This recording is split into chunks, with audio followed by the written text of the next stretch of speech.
लेकिन ये साला कर क्या रहा है यहाँ पे। गोलमाल है भाई, सब गोलमाल है।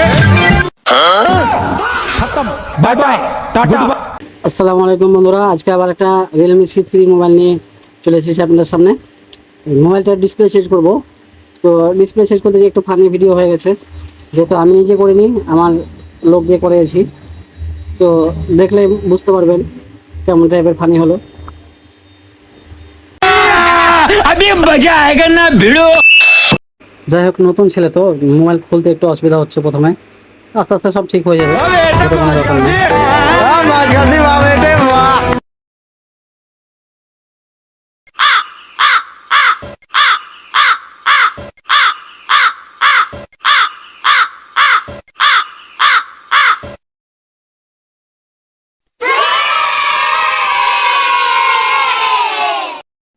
এবার আপনারা ভালো করে দেখুন যে ব্যাটারিটা খুলতে কিন্তু আর সমস্যা হচ্ছে প্রচুর। তো আমি ওকে বলে বলে দিচ্ছি যে এটাতে ফ্যালকন দাও, তাহলে তাড়াতাড়ি খুলে যাবে। দিয়ে আবার ফ্যালকন দিচ্ছে, ফ্যালকন দেওয়ার পর তখন আবার খুলবে। लेकिन ये साला कर क्या रहा है यहाँ पे। तो रुको जरा, सबर करो। बोला धक्का मुक्की नहीं करने का, आराम से लेने का। हाँ,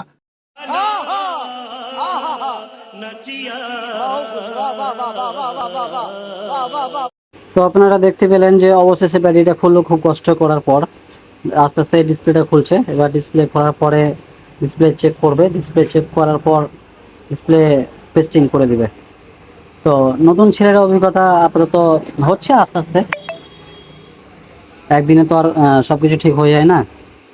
বোর্ডটা আমার হাতে দিল যে দাদা বোর্ডটা সাঁটছে না, সাঁটিয়ে দাও। তো আমি সাঁটিয়ে দিলাম। তারপর আবার ডিসপ্লেটা লাগিয়ে চেক করবে, চেক করার পর তখন সব ঠিকঠাকভাবে কাজ করছে কিনা ওটা দেখবে, দেখার পর তখন টেস্টিং করবে। তো নতুন হিসাবে যাই হোক কাজ খারাপ করে না, আপনারা তো দেখছেন। এমনকি টেস্টিংটা খুব ভালোভাবে করবে। দেখেন চেক করছে কিন্তু ব্যাটারি লাগায়নি প্রথমে। হ্যাঁ, এবার চার্জিং পিনটা লাগাবে, তারপর ব্যাটারি লাগাবে, দিয়ে চালু করবে। এগুলো ছোটোখাটো ভুলভ্রান্তি হতে থাকে, না হওয়ার কিছু না। তবে চেষ্টা করলে সব কিছু হয়, মানুষের দ্বারাই সব কিছু সম্ভব। এখন কিন্তু ফোনটা রানিং হয়ে গেছে, চালু হয়ে গেছে। এবার ডিসপ্লে কাজ করে দেখছে যে ঠিকঠাকভাবে কাজ করছে কিনা। ওকে, সব ঠিকঠাক আছে, কোনো ব্যাপার নাই। তো ডিসপ্লেটা খুলে সাইড করে রাখবে। তারপরে হার্ডিটাকে, মিডিলের হার্ডিটাকে ভালো করে ওয়াশ করবে। আঠাগুলো যেহেতু আগেকার পুরানো লেগে থাকলে পরে ডিসপ্লে সাদা লাইট চলে আসে বা চাপে নষ্ট হয়ে যেতে পারে, ওই কারণে ভালোভাবে পরিষ্কার করছে। পরিষ্কার করার পর তখন আবার পুনরায়ভাবে আটা লাগাবে, আটা লাগার পর পেস্টিং করবে। নতুন হিসাবে কিন্তু কাজের অভিজ্ঞতা মোটামুটি আছে, খারাপ নাই। যেমন দেখতে পাচ্ছেন আপনারা, ওয়াশ করার পর ব্রাশ দিয়ে আবার ফ্যালকন দিয়ে ভালো করে ওয়াশ করলো। হ্যাঁ, ওয়াশ করার পর আবার ভালোভাবে সেটিং করছে। আপনারা দেখুন, দেখলেই বুঝতে পারবেন। এই যে সুন্দরভাবে সূক্ষ্মভাবে আঠাটা লাগাচ্ছে, আঠা লাগার পরে ডিসপ্লেটা লাগাবে। এভাবেই তো আস্তে আস্তে না হবে, একদিনে যদি সব কিছু হয়ে যেত তাহলে ভালোই হতো। তো আপনারা অবশ্যই আসুন answer mobile shop, SBI ATM এর সামনে। যে কোনো ধরনের মোবাইলের ডিসপ্লে চেঞ্জ করার জন্য আপনারা এখানে যে কোনো ফোনের ডিসপ্লে পেয়ে যাবেন। Curve display, quad curve display, plain display, AMOLED display, super AMOLED display, যে কোনো ডিসপ্লে পেয়ে যাবেন। হ্যাঁ, আরেকটা বিষয় বলে দিই যে আমরা কিন্তু ডিসপ্লে লাগার সঙ্গে সঙ্গেই গ্লাস লাগিয়ে দিই। এই গ্লাসটা কিন্তু কোম্পানির সঙ্গে থাকে না, কাস্টমারে ভুল বুঝে। হ্যাঁ, আমরা নিজে থেকেই লাগিয়ে দিই। ডিসপ্লের সঙ্গে গ্লাস লাগিয়ে একসঙ্গেই আমরা যেটা দাম হয় সেটাই নিই।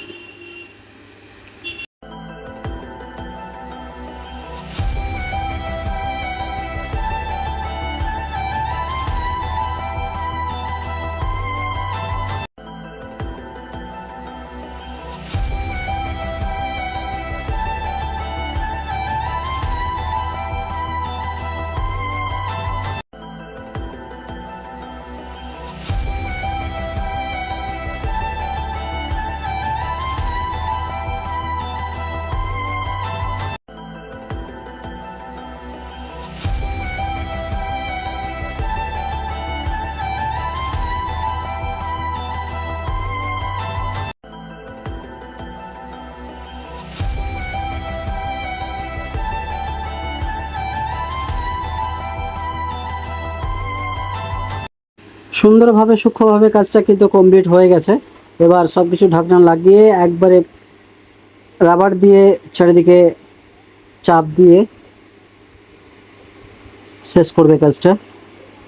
তো আপনারা মাথায় রাখুন, আনসার মোবাইল শপ, পণ্ডিতপুর মোড়, SBI ATM এর সামনে। যে কোনো মোবাইলের জন্য, যে কোনো সমস্যার জন্য একবার হলো আসুন পণ্ডিতপুর মোড়, SBI ATM এর সামনে, আনসার মোবাইল শপ। আপনাদের জন্য সারাক্ষণ রয়েছি, সমস্যা নেই। জাস্ট যোগাযোগ করুন, আসুন, দেখে যান। Tecnologia. Tecnologia. তো ভালো থাকুন, সুস্থ থাকুন। পরের ভিডিওর জন্য আবার ফলো দিয়ে রাখুন, যাতে নেক্সট নতুন ভিডিওটা আবার সর্বপ্রথম আপনার কাছে যায়।